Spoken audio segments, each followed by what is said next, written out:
Hello, welcome back to my channel. This is Eddie. If this is your first time here, please be sure to like, comment, and subscribe to the channel to let me know that you guys stopped by to hang out. It's always greatly appreciated. And without further ado, let's go ahead and get right into the content, shall we? Now, we've been on this series about the trash-ass job market, and we're going to continue on that series because there is a lot of stories. There's a lot of experiences that I want to highlight. Why do I want to highlight these experiences? It's because I too have experienced it. A lot of you are experiencing it. And a lot of us sometimes get the feeling that we're alone, that we are rejects, or we're just not educated enough, or not experienced enough. And it's just not true. It's just that the job market's really, really tough, and companies are really, really picky right now. And they have the upper hand, which sucks because that means we don't have as much negotiating power. And that also means a lot of jobs that we apply for, we're just simply not going to get.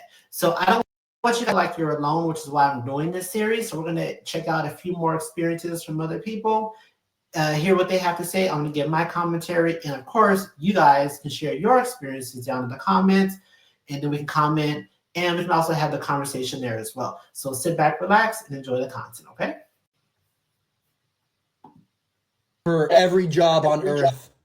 I've sent a million messages, followed up, begged, nothing. You just got to be persistent. Employers love when you check in every day. You know what I mean? Oh yeah, you think? Walmart's sitting there going, "Oh my God, this guy emailed us 47 times about stocking shelves. We should promote him to CEO." It's about standing out. You got to show them that you have the skills. Skills? I applied to be a janitor, and they asked if I could perform brain surgery. Maybe they just want to know you could handle pressure. Bro, it's a mop. What pressure? I literally need to know less things for this job. Not to be fucking prepped for a medical emergency in aisle 5. Sounds like you just need more experience. You know what I mean? More experience? How? What am I supposed to intern as a fucking unpaid bathroom cleaner first? That's actually not a bad idea. I swear, I'm gonna lose it. If I see one more LinkedIn post saying nobody wants to work anymore, I'm gonna fucking break into their office and start working against their will. That's illegal. You can't do that. So is posting a job for minimum wage and requiring 15 years of experience and a NASA certification. No, he's being a little bit sarcastic, but I love it because on the last video, if you haven't seen it, go back and watch it. The last video I talked about this, did I not talk about the gaslighting from other people when they swear we're not really looking for a job and we're being too picky and we don't have the experience? And oh, what did he say? They're asking, I know he's being sarcastic, but what did he say? They're asking for 15 years experience and a NASA certification to pay minimum wage. That's sarcasm, but sometimes that's not sarcastic, right? Because I've seen jobs, entry-level pay, asking for the freaking moon. Like, what do you think I'm gonna get all this experience? Like, hello, I don't understand. If I had all this experience, I shouldn't be applying for this low-level job to begin with. But he's not lying. Like, this is literally what they asked for. And, you know, a lot of people, they say, oh, are you following up? Blah, blah. Listen, how do you follow up with somebody when they don't even acknowledge your application, right? When they ghost you, how do you follow up? Who are you following up with? They ghosted you. Or when you get like those automatic replies, you know, you can't just reply back to that email. It's probably not even a monitored inbox. So it's hard to follow up when you can't even go in and talk to anybody. So super impersonal nowadays. Like, everything's online, of course, nothing's in person. So those follow-ups that you used to do back in the day where you would go into the business and say, hey, I put out an application, 2 weeks ago. I just want to see if the hiring manager is here, maybe I could talk to them. That you can't do that anymore. Like, that's the thing of the past. Most of the times you cannot just go into an office and try to talk to the hiring manager. It doesn't work that way. When you fill out an application online, you don't even know who the hiring manager is. You just fill it out online on their website. You have no idea who the hiring manager is or who the decision maker is. So like I said, it's hard because it's very impersonal now. So I get what he's saying. how dehumanizing this job market is, especially if you're not even looking for a job right now. I've been unemployed for 6 months now, and I have applied to so many jobs. I can't even tell which I've applied to right now. I have tried everything. People are like, oh, did you try this website? Did you try this one? Yes, I have tried everything. I'm not an idiot. I'm literally just begging for a job. I will literally do anything. Either I'm too qualified, or I'm not qualified enough, or I don't hear back. I've applied to so many jobs where I've gotten to the final round of interviews. I have invested so much time into them, and either I don't get the job or I just get ghosted completely. I've reached out to so many people to get referrals, to share my information, and network like crazy. Having to say yourself every single day, many times a day, it's exhausting. Only to keep hearing no, no, no, no. I get it. I feel like at this point, I'm never gonna get a job. Like, I did everything that I was supposed to do. I went to college, I got my degree from a good school. I grinded out my last jobs. I've had so many achievements in my career development. And it's like, why can I still not get a job? It should not have to be this hard. Like, this job market is dehumanizing. It can't just be me. Like, I'm trying to stay hopeful, but like, what am I supposed to do? Now that is $1,000,000 question. What are you supposed to do when you don't get replies, when you get ghosted? Like, what do you do? I mean, obviously, all we've been doing is, sending out more applications, more resumes. But she's done networking. She said she was really good at her last job. But I think that when you're networking, that's a common tactic, but I think now it's so common that everybody's doing it. And so now that's not really making you stand out, right? Like, because some of the tips and tricks of the trade that used to work back in the day, like networking and, trying to go in through a friend or that type of stuff, like there's certain buzzwords that you can use on your resume. Like, I feel like now we've all been using those tactics so much that now that's just like a standard, right? Like, if you're not doing those things, like that's just like bare minimum. Those used to be like above and beyond, and now they're bare minimum because the job market is so terrible. So I get what she's saying. She's doing a lot, but now that type of stuff is just like, we're all doing that, sis. So I don't think that's even making anybody stand out because we're all doing it. Are hiring at this location? But we're not currently hiring. Hi, I was just wondering if you guys are hiring. At the moment, we're not. I'm sorry. Okay, that's okay. Thank you. Hey, I was just wondering if you guys are hiring. At the moment, we are not. Hi, I was just wondering if you guys are hiring. We currently aren't hiring at the moment.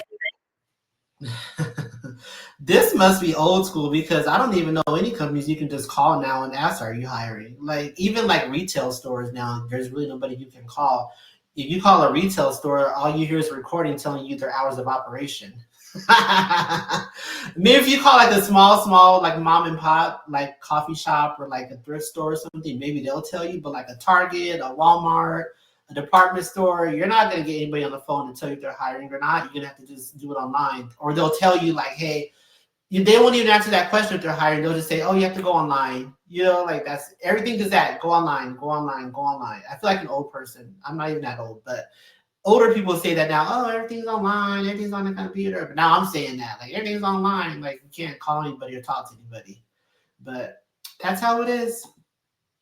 Is it just me, or are these jobs is not doing a big one?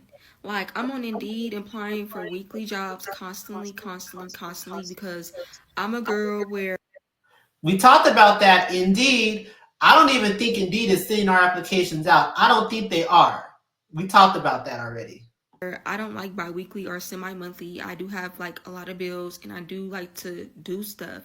So I'm just applying for jobs, and every job I was getting was bi-weekly. Like, and before I was pregnant, I had weekly jobs. And all of a sudden when I get pregnant, it's only bi-weekly jobs and semi-monthly jobs on Indeed. Like, no. But anywho, the jobs, they be like, okay, let's do a phone interview. Then they turn around and say, okay, we'll let you know for the second interview.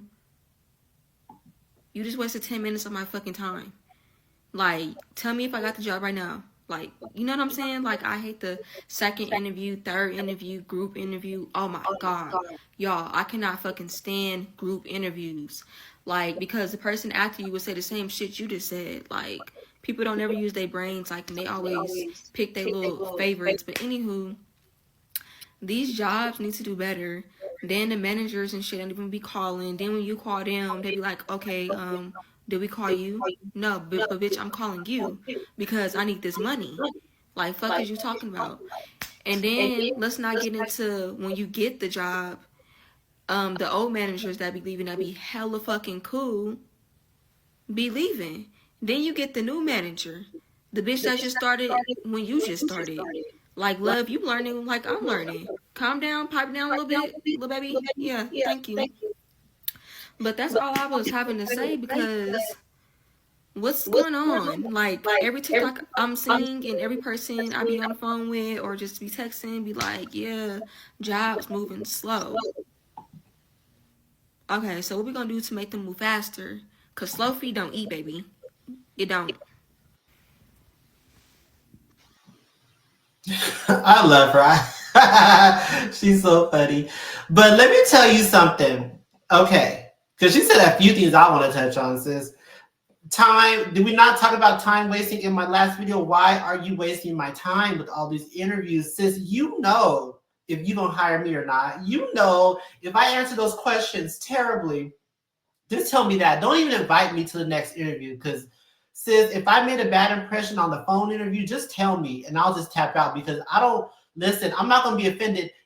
Don't waste my time. That's all I have to say. You will not offend me if you're like, hey, I could invite you to the next interview, but I'm going to be real with you. They're not going to hire you. Period. Like, just tell me that. I'm good. I'm good on it. I ain't going to be offended. I'm going to thank you for not wasting my time. Now, group interviews, because she talked about this, no, throw it all away. Throw it away. That has to be the most dehumanizing experience I've ever witnessed. Group interviews, I'd rather shoot myself, because let me tell you this. 10 people in a room fighting for one job, like just fighting for attention. Oh, I'm answering the question. I'm answering the question. That is a terrible thing to be a part of, because it's just like this, like one job, we're all like jumping for this carrot that they're dangling in front of us. I hate that. I hate it. And the thing is, one time I got invited to an interview, and I did not even know that it was a group interview until I got there. I wanted to leave because I felt set up in a way. I was like, if you'd have told me this was a group interview and there was going to be, because it was 12 of us, is when I was trying to get into the banking world. It was 12 of us going for one position. If you'd have told me that, I would not have even showed up.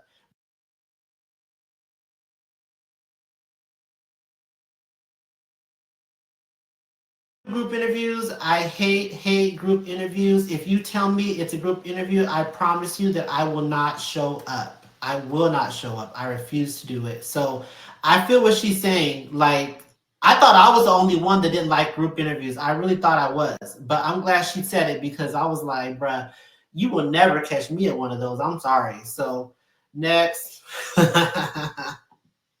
World, I just wanted to update you and say that I have applied to now 200 jobs, 210 to be exact. I remember when I first hit 200. I wonder how much time that took her. 200. She must be keeping a spreadsheet, because I would have lost track at like 10. When I got to like 5, I was like, this ain't going nowhere. So 200, I would have to keep that on an Excel spreadsheet, because there's no way I would even remember that number. Hit 100 jobs, I was like, okay, like this must be it. Like I must be, getting some interview offers, job offers sometime soon. That was not the case. Now, 100 more later, that is still not the case. But I feel like at around the 100. Sorry, let me stop again. So now she's at 300, in case you're losing track of her count. I'm trying to keep track of her count. She's at 300. 50 mark, I finally understood how to apply for jobs. As in, I was looking to apply to jobs that I literally would never have gotten in my wildest dreams. So now I've been applying to more entry-level paralegal jobs rather than like minimum 2 years, minimum 5 years experience required, because I only have 1 year of experience. So hopefully this yields more positive results for me. Everybody on TikTok is so alarmist and they're so cynical, so pessimistic, because every time I like say how much I'm gonna be paid at a particular job, like let's say 60,000, they're like, oh, like you're not gonna be able to survive on that in like California. And I just feel like that's not true. So I've been ChatGPTing a lot of the figures about like, okay, so, you know, what's my monthly take-home pay that's, like, after taxes? Now, like, subtract my rent. Like, I'm thinking about renting some place that's, like, $1,000 a month, and you might be like, oh, like, that's literally not it is possible, okay? I've been on Zillow, like, I've seen there are places. Are they the best places? Not necessarily, but they exist. And then I asked them to take into account my grocery, my gas, my utilities. After all that, like, I literally still have money left over to, like, save. One thing I've been slacking on though is networking. I haven't networked enough. So I think I'm gonna go on to basically the school I go to. We have a very specific page where you can connect with people that went to your school. I'm gonna go ahead and search up literally any and all attorneys that I can find, and ask them about their experiences and just kind of subtly, you know, ask them about maybe do they know anybody who's hiring, could help out, could be a referral. Anyways, thank you for listening to my update. I will obviously give you more news when I have it. Okay, she's got some good ideas. She seems very reasonable. She's already making a budget for her prospective income. I like that because I do that. If I'm applying for a job and if I already know what it pays, I'm on the calculator like, hey, it's paying this. My bills are this. Is that going to be enough? Like, you know, I like that. I like that about her. And we talked about this in the last video, the networking. That's a good idea. I just think that a lot of us are doing it now, so it doesn't have that same power and it doesn't have that same like standout effect that it had before. Because we're all networking, sometimes it just ends up being a lot of us unemployed people sharing our unemployed experiences. Again, I laugh so I don't cry. So, but that's a good idea. Exhaust all resources. I'm not saying don't network. I'm just saying like I wish it had the same effect that it did before. In my personal experience right now, it just hasn't. So definitely still do it though, because it's not a waste of time. It's never going to be a waste of time because you just never know what you're going to find or what you're going to come across or who you're going to meet. You can meet that one person that's going to just put you on a positive path and just, you know, put you in front of the person. So that could happen. It's happened before. It can happen again. So like I said in the last video, keep up the good fight. We're going to find what we're looking for. Never give up. And of course, I will see you guys in the next one. Don't forget to go down in the comments and share your experiences, or if you have any tips, any tricks, keywords we can use, good resources, maybe other job boards besides just LinkedIn and Indeed, because I'm sick of those two. So if you have any of that information, put that down in the comments too, and I will see you guys in the next one. Peace.